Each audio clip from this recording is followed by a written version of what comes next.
tinututi lamun katututan lamun mangsa prawira digdaya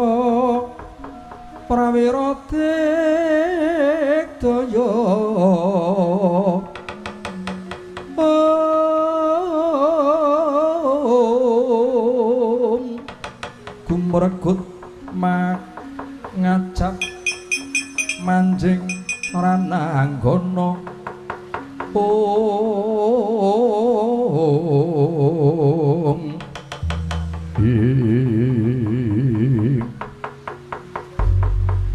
bocah nom ora duweni unggah-ungguh ora duweni tata krama antarja ora ngajeni karo pun kadang mung gari walak-walak yen pancen Kakang Seteja kok bener tumindake mesti bakal tak ajeni jebul ning njaba kowe nungkak krama bareng ana ing Sitinggil Binaturata isih ngajeni karo pun kadang mergo aku njunjung asmane Wa Prabu Kresna aja nganti kuwirangan ning yen upama iso ning alun-alun saiki mung kari Kakang Seteja karo Antarja prayogane kowe tak emutke kowe tak alingke mundur baliya ning Ngamarta kowe baliya matur Paman Puntadewa dudu perkarane Kakang Seteja gelem bali syaratine wis nganti Wa Prabu Kresna piye lancang pengucapmu kowe sakecap padha sakecap wani kowe karo pun Kakang iya wani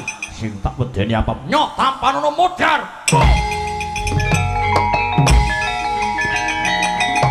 ayo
langsar kowe.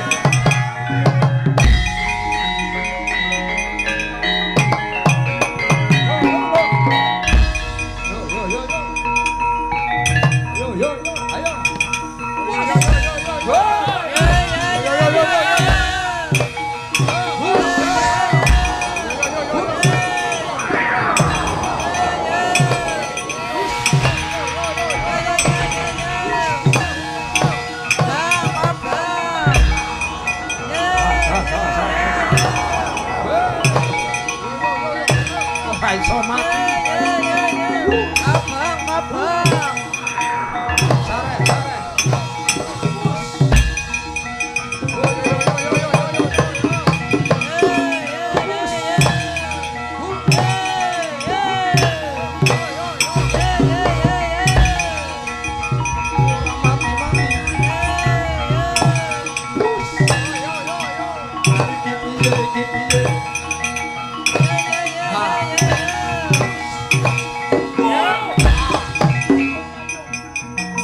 Mboten trima wong niku anak kula kok di nggih. Mesti wae weruh bapakne diajar kalih Sencaki anake lanang mesti mboten trima. Niku jeneng sing jeneng bosah iso nyuwargake wong tuwa niku nggih kaya anak kula Suwata Tama. Ning meksa kalah. Perkara kalah niku adiling Gusti. Wong niku pun berusaha pun budidaya kita. Kula nggih pun lenjo panjapu le nyangoni Aji Jaya Kawijaya pun mboten kurang-kurang. Ewa semono niki kok kalah mungsuh kalih Sencaki niku pun jeneng lumrah. Lumrah Swatama kalah mboten. Lumrah sandangane wong urip niku apes. Ina dosa luput niku sandangane wong urip di. Yen ngaten kula tak perintahke Kurawa supaya nyekel Sencaki. Mboten perlu. Lho kok mboten perlu? Yen ngaten sampean lembelani angger seja mung kandhek wonten lair. Mboten dumugi ning batin. Sampeyan niku patih ning patih bodho. Gak ngunekke patih bodho. Ijazahane mesti aspal sampeyan ketok asli ning palsu. Nggih mboten asli.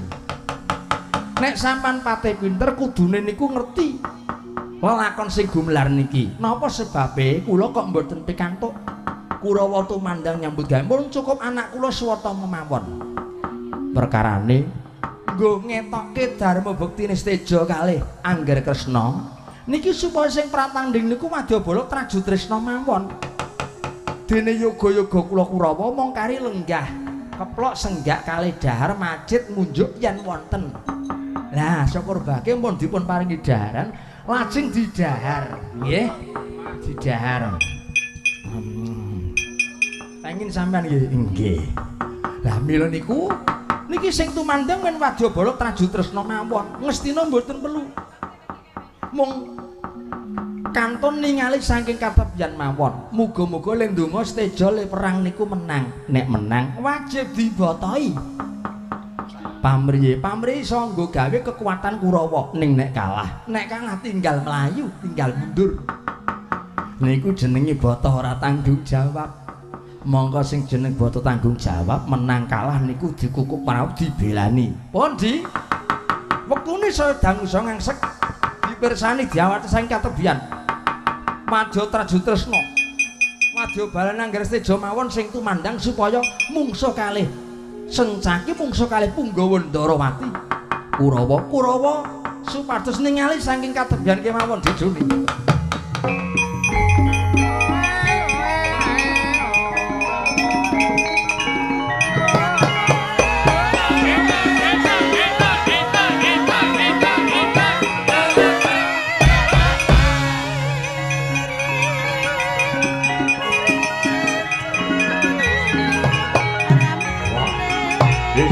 Mundur.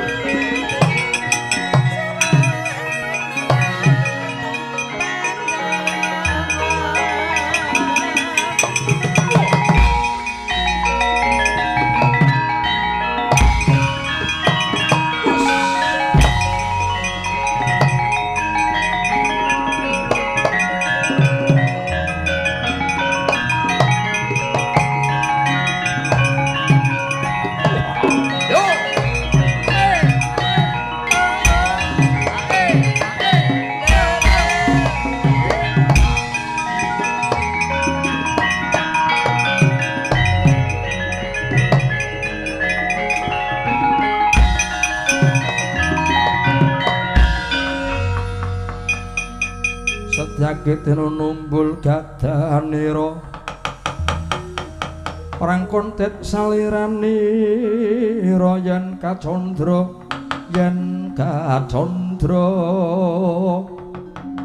setyaniku garwanira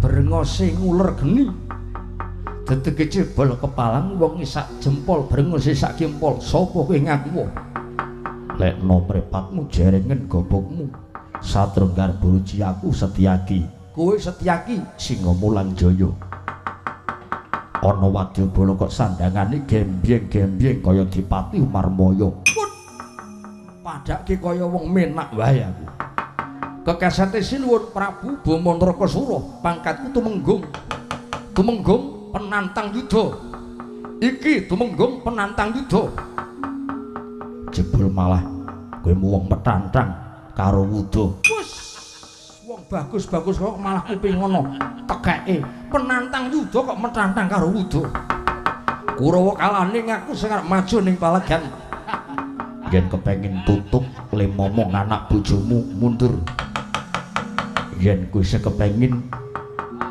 plesir isih kepengin klinong prayogane kowe mundur takoni janji bodo pancen aku numpak bandulan karo putuku ning aku seneng kok kowe ngerti Sencaki ngerti wae iya wong kondang gembelo mestakamu sak kenteng gedene kowe kongas kowe gendong nanging kowe durung karangsa ngalahke kridaning tumenggung penantang yuda rasaku kan gunem sing tanpa guna maga dadangmu sempal-sempal sawurunga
Jan-jan nabrak-nabrak mboten napa-napa.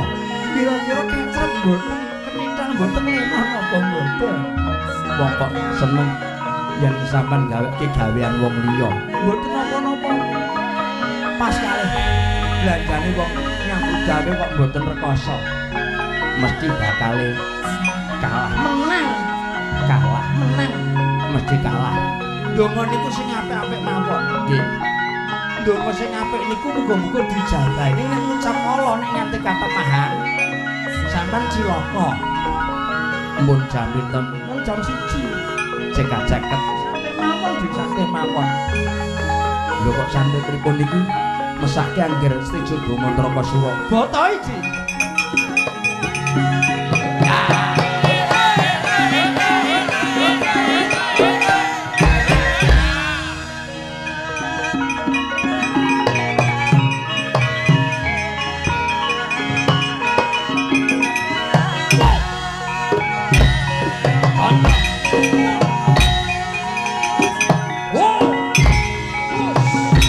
Hey!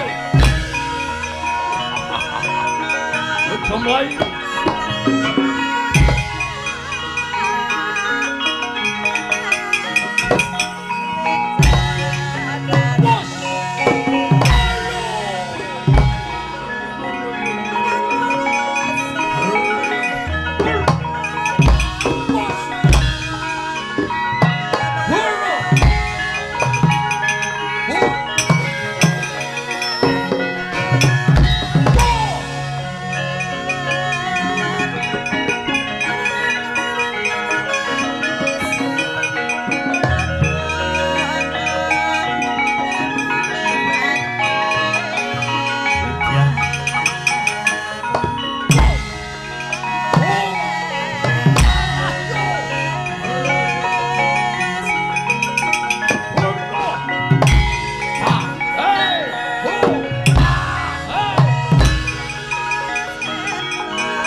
Jagra urip aneng jagat pegat sedeng katon maltuk-maltuke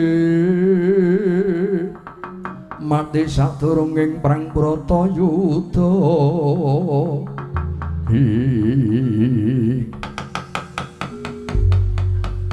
ngaturaken ketiwasan paman sedaki kula nyuwun pengayuman kula nyuwun biyantu Angger Antarja panjenengan tanding mangsaipun Nangger Steja kasinggan mekaten paman Haryo